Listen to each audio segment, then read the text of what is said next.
Several key clues were found at the excavation site. First, the grave itself. Shallow, only about half a meter, covered with branches and grass. The soil had been loosened by hand with the addition of synthetic substances. Chemists later confirmed the presence of bleach and traces of petroleum products.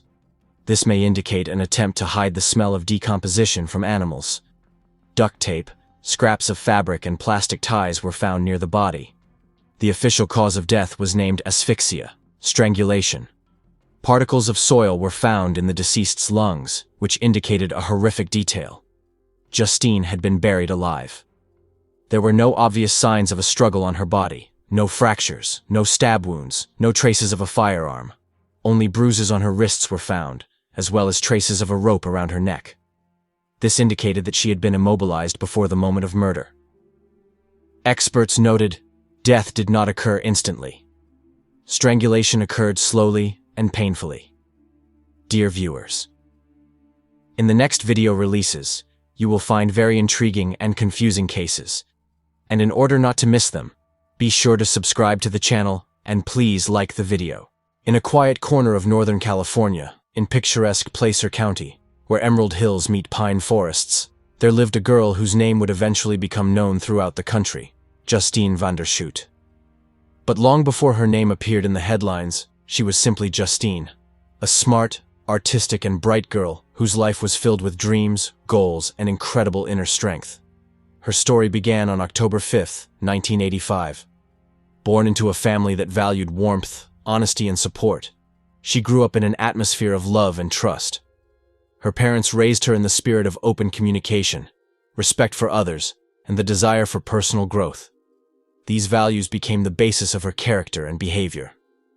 From an early age, Justine demonstrated incredible emotional maturity. As a child, she often took on the role of peacemaker, whether among friends or on the playground. Her ability to listen, understand, and empathize amazed even adults.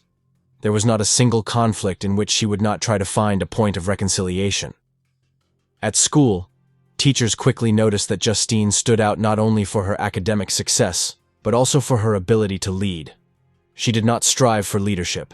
It came to her on its own. Classmates were drawn to her because she knew how to create a space around herself in which everyone felt heard. Horses occupied a special place in her life. From early childhood, Justine was drawn to these animals with an almost mystical attraction. Her parents often recalled how, at the age of 5, she first sat in the saddle, and how her face lit up with that special, quiet joy that is rarely seen in a child.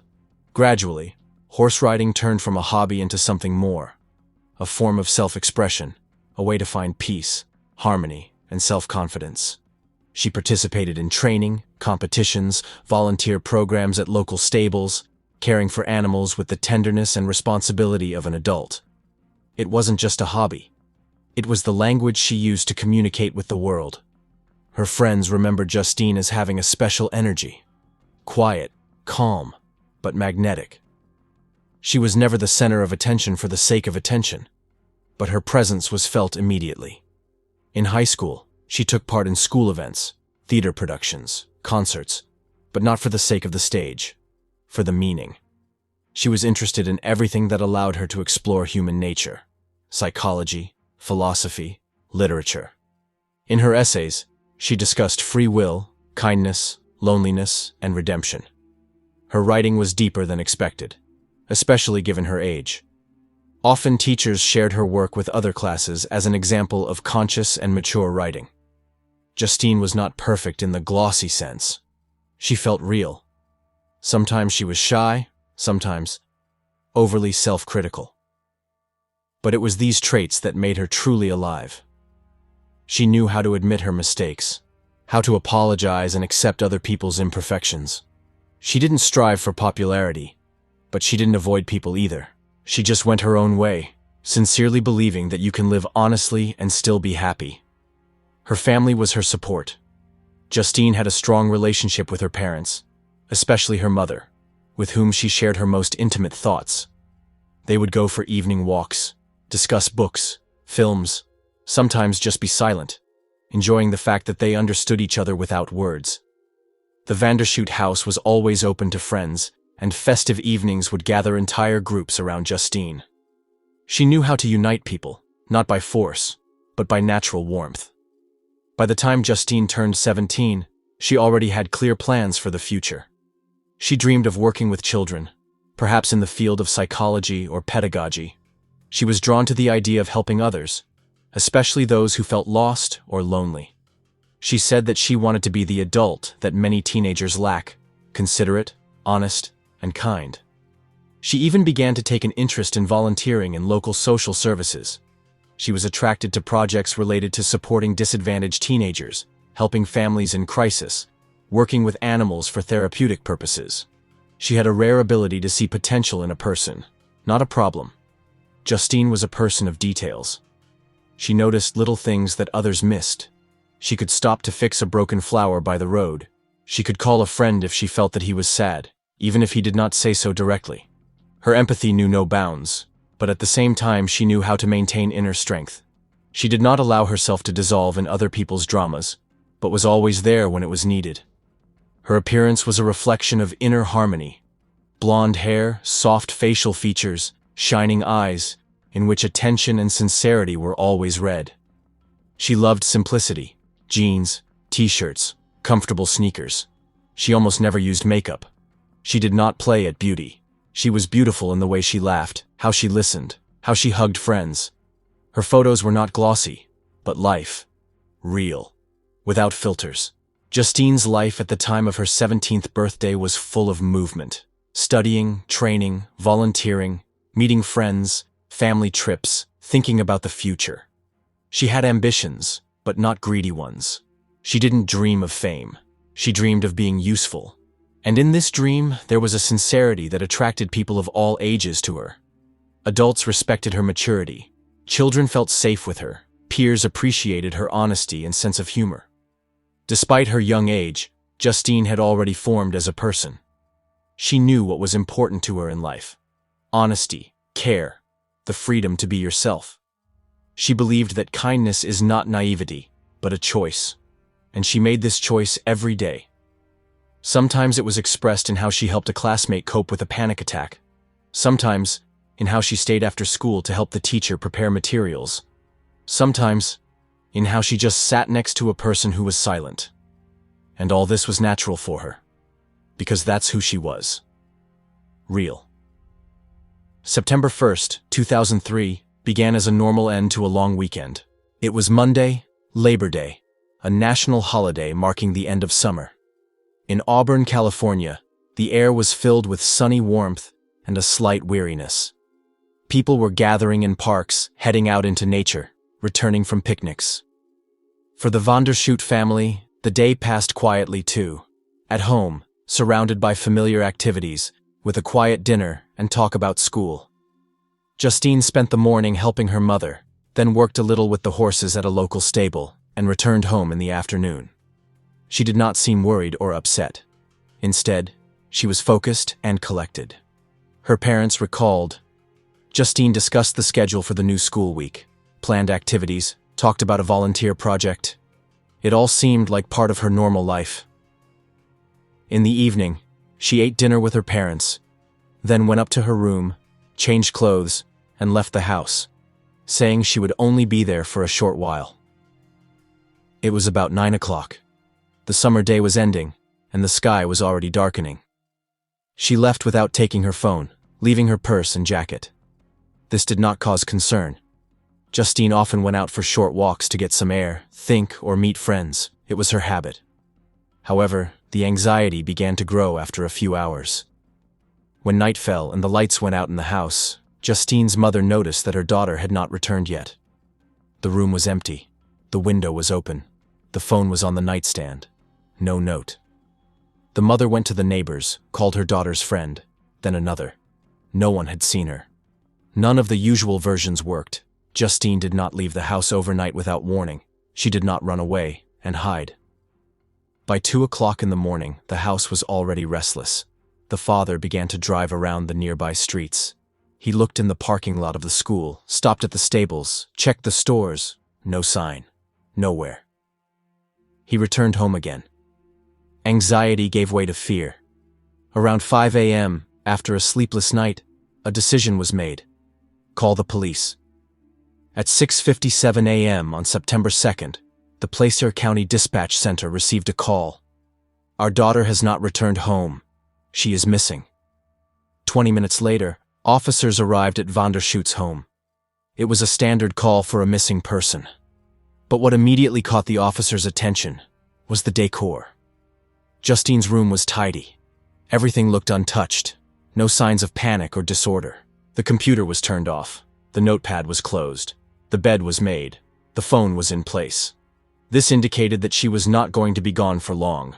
There was no sense of escape in the house, more like an interruption. The officer's next step was to call the girl's friends. None of her friends had spoken to her since the evening. Her boyfriend had not contacted her. Several people had seen her at school in the previous days, but no one knew about her plans for the evening. There was no sign that she had left the house voluntarily at such a late hour. It was as if she had simply vanished, without warning, without reason, without a trace. By midday that same day, the official start of the search operation had been announced.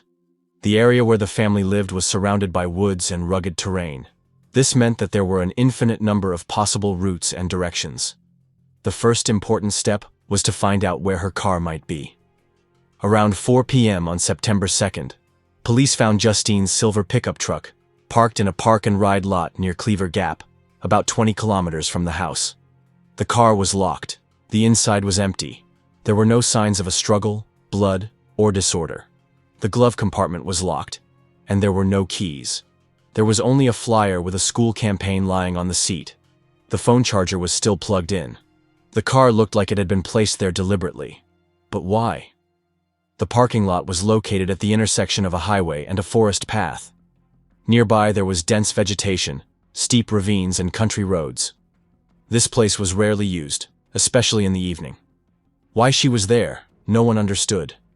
There were no surveillance cameras in this area. The following days turned into a tense, endless series of searches. Volunteers from local communities began combing forests, pastures, old mines, coastal areas. Dog handlers were involved. Helicopters with thermal imagers were used. People came with their entire families, with maps, flashlights, and binoculars. Some brought water and food for the volunteers. Some handed out leaflets. A memorial corner was set up in the stable where Justine worked. At bus stops, on the doors of schools, in churches and stores, her photos were hanging everywhere.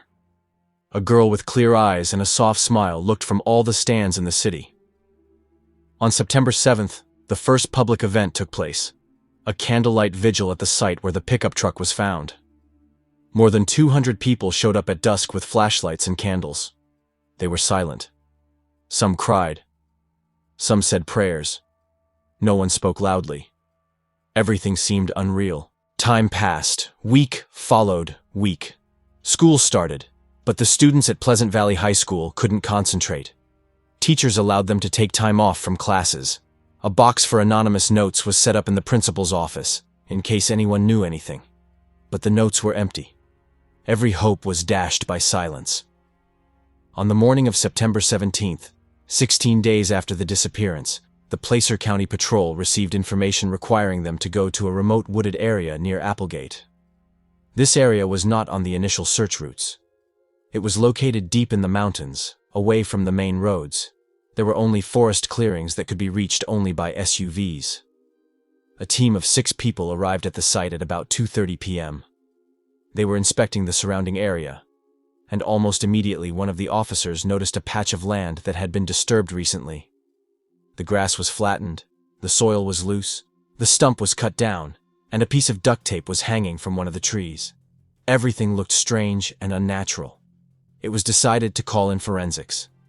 At 5:40 p.m., the site was cordoned off. By evening, careful excavation began. At a depth of about 50 centimeters under a layer of earth, tissue and signs of organic material were found. The earth was mixed with chemicals, and the smell coming from the depression became impossible to ignore. Digging continued manually.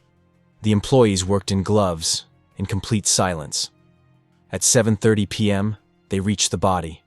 First, part of the clothes, then the hair, Then a face. Everything stopped. The body was in a shallow hole, covered with branches and debris. It was wrapped in cloth, some of it damaged. An earring and a necklace were found nearby, both later identified as Justine's. Every detail was recorded at the scene. Photographers documented everything: the position of the body, the shape of the hole, chemical traces, scraps of cloth. At 9:05 p.m., forensic scientists carefully removed the body and placed it in a shipping bag. In the darkness, only the light of the floodlights illuminated scenes that will forever remain in the memories of eyewitnesses. The officers did not speak. Only short commands. No emotion. Only work. By midnight, the sheriff's deputies arrived at the Vandershoot house. They knocked. Justine's mother answered. They were silent for a few seconds. Then one of them said quietly, "We found her." The words seemed to cut through the air. Silence reigned in the house. And then, sobbing, Justine Vandershoot was officially declared dead. She was found in a remote forested area 16 days after her disappearance.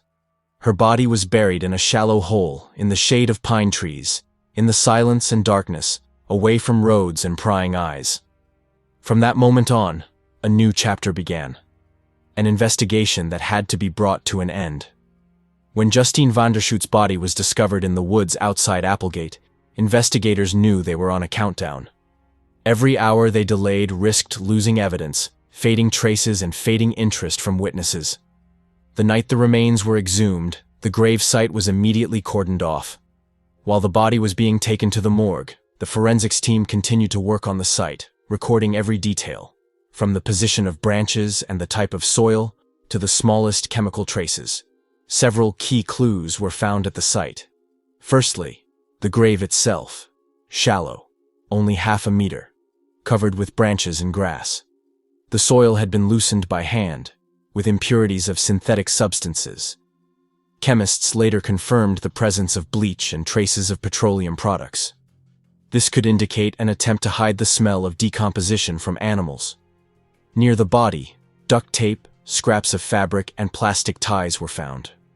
All of this was carefully documented, placed in separate bags and sent for forensic examination. The medical examiner began the autopsy on the morning of September 18th. The official cause of death was determined later: asphyxia, strangulation.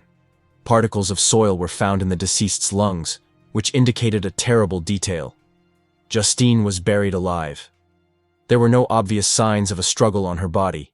No fractures, no stab wounds, no traces of a firearm.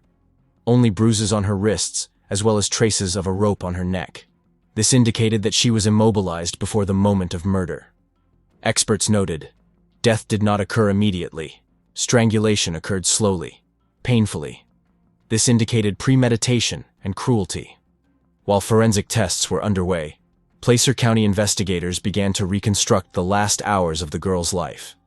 First, they interviewed her parents. They said that on the evening of September 1st, Justine left the house at about 9 p.m. She did not answer the phone. She said she would be gone for a short time. She was dressed in casual clothes, jeans, a t-shirt, sneakers. No signs of anxiety or intent to disappear. The first thing they checked was her car, the same silver pickup truck found at the park and ride. The car was locked, nothing suspicious inside. However, a thin chain with a cross was found on the seat. Later, her mother would confirm that Justine wore it every day and did not take it off even at night. The fact that the jewelry was in the car raised questions. Either she took it off herself, or it was put there intentionally. Investigators began questioning her friends and acquaintances. The first to be called was her ex-boyfriend, Dan Basimer. He claimed that he had not seen Justine on the night of her disappearance. He was at home. His testimony, at first glance, seemed convincing. But when they began to check the log files of phone calls, it turned out that there was a conversation between them at about 8:30 p.m. It lasted less than a minute. Then, silence. Not a single incoming or outgoing call from her. Other acquaintances said that the relationship between Justine and Dan had been tense in recent weeks. He became intrusive, demanded reports, checked her correspondence, and staged jealous scenes. Some claimed that he secretly came to her house at night. One of the girl's friends said that Justine was going to break up with him for good, but was afraid of his reaction. All these details, albeit indirect, added up to an alarming picture.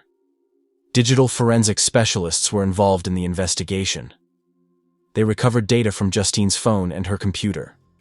There was an encrypted folder with personal notes on the laptop. One of them contained a handwritten note. "I'm tired of being afraid. It's not love if I have to explain where I am every minute." The note was made 2 days before the disappearance. GPS data from the car confirmed that the car was parked at the park-and-ride parking lot at around 9:25 p.m. There were no cameras in the area, but analysis of cell tower data showed that only 2 phones were active in the area at the time, Justine and another one registered to Bessemer. It wasn't direct evidence, but it did raise suspicions. Investigators interviewed him again. During interrogation, he was confused. At first, he claimed to be at home, then said he was out with a friend. When the friend was called, he only confirmed part of the story. The inconsistencies became obvious. Bessemer's house was searched. In his room, they found a map of the Auburn area with a circled area near where the body was found. They also found packages of duct tape and plastic ties identical to those at the burial site. At this stage, the police had not yet made formal charges. They needed more solid evidence. And then, they turned to Bessemer's school friends. One of them, Brandon Fernandez, was acting nervous. He was also called in for questioning. At first, he denied involvement. Then he began changing parts. Eventually, he broke down. He said that on the night of the disappearance, Bessemer asked him to help solve the problem. They met at Justine's house. She got into the pickup voluntarily, thinking that they were going to talk. In fact, as Fernandez claimed, the plan was different: to take her into the woods to scare her, to make her obey. He claimed that he did not know that it would end in death. According to him, when Justine started screaming, Bessemer put a rope around her neck and held her until she lost consciousness. Then they dragged the body together into a pre-dug hole. Everything lasted no more than an hour. Then, silence. Fernandez claimed that he acted under pressure, and that now he cannot live with it. From his words, investigators reconstructed the chronology. On the night of September 2nd, Bessemer and Fernandez went to a pre-selected place. The hole was dug during the day. Zip ties, ropes, fabric were taken in advance. Everything was planned. There was no improvisation. There was calculation. Cold, precise, and indifferent. Soon both were arrested. Clothes, shoes, and vehicles were seized from their homes. On Fernandez's boots, soil particles identical to those found at the burial site were found. On Bessemer's gloves, there were traces of blood. In the pickup truck, there was a fragment of fabric matching the one in which Justine's body was wrapped. The evidence collected was overwhelming. Witness testimony, supported by GPS data and forensic analysis, formed a solid chain of evidence. The investigation was finally convinced that Justine's death was not an accident. This was a planned, methodical murder committed by people she once considered close. By the end of October, the case materials were fully prepared. The district attorney's office filed charges against both Dan Bessemer and Brandon Fernandez. Both were charged with first-degree murder, kidnapping, false imprisonment, and concealment of a body. The charges were formally announced in the courtroom at the first hearing. This set in motion the next phase. A trial that would shock not only Justine's family, but the entire town of Auburn. In the courtroom, Placer County residents saw for the first time the results of months of forensic work and a decade of family anticipation. The lights were dimmed, the wooden benches creaked underfoot, and flash cameras recorded the moment the defendants, Daniel Bessemer and Brandon Fernandez, walked into the courtroom, surrounded by lawyers and security. For the first time, everything that had happened outside the public eye would begin to be heard by the voice of the law. The hearing began with the presentation of the prosecution. Prosecutors laid out a chronology: the disappearance, the discovery of the body, the collection of evidence, witness statements, digital traces. None of this was abstract, but a chain of facts. Call schedules, GPS positioning of the car, analysis of correspondence, medical examination, all were presented sequentially, carefully covered. The medical examiner presented evidence: the presence of soil particles in the victim's lungs and esophagus, traces of chemicals on his clothes, the absence of injuries, the lack of signs of resistance, all supported the charges of strangulation and kidnapping. The prosecution brought witnesses back into the courtroom. Justine's parents, her school friends, the stable staff. Some spoke of her tense last few weeks, others of her changing behavior, her desire for privacy. One friend stressed. Justine stopped writing. Sometimes she wouldn't answer her phone. Together, these testimonies created an atmosphere of growing menace, a harbinger of tragedy. The key part of the trial was the testimony of those close to the accused. The prosecutors presented video recordings of interrogations in which Bessemer and Fernandez described how they planned to meet Justine that evening. On the screen, they spoke of the materials they had prepared: duct tape, rope, transport, a pre-selected area of forest. There was a tense silence in the courtroom. Even the lawyers for the accused could not hide the tiredness in their eyes. The official video presentations included footage of maps made on Bessemer's laptop, the area, marked out on the very hill above Applegate. Records of receipts from stores were also presented, purchases of plastic ties and chemicals several days before the ritual. These were not random purchases. They were elements of a premeditated plan. The court and the public saw that everything happened coldly, calculatedly, without emotional outbursts. At the scene, in the homes of the accused, investigators found evidence. Clothing with soil particles matching those in the grave. Bloodstains on gloves and a piece of fabric similar to the one wrapped around the discovered body. All this silent evidence became a loud part of the evidence base.